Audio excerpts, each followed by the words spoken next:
যুবক বৃদ্ধরা যারা তোমরা ফজরে ঘুমিয়ে থাকো, জোহরে আড্ডায় থাকো, তোমরা আল্লাহর দিকে ফিরে আসো, তোমরা আল্লাহর দিকে ফিরে আসো, তোমরা আল্লাহর দিকে ফিরে আসো। আল্লাহ ছাড়া তোমাদের কোনো নিরাপত্তা দানকারী নেই। মুহাম্মদ সাল্লাল্লাহু আলাইহি ওয়াসাল্লামের অনুসরণেই তোমাদের সফলতা। আল্লাহ তাআলা বলছেন, মান ইউতি'র রাসূল ফাকাদ আতা আল্লাহ, যে রাসূলের অনুসরণ করলো সে আল্লাহর ইবাদত করলো।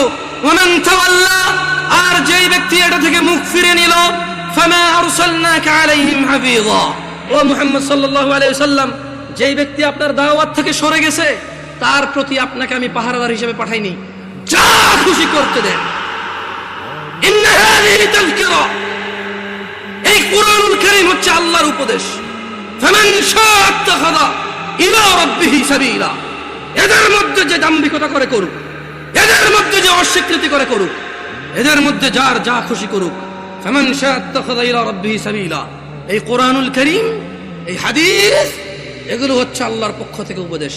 যার খুশি সে মেনে নিয়ে জীবন গঠন করবে, যার খুশি সে মানবে না, মরে গিয়ে জাহান্নামে নিক্ষিপ্ত হবে।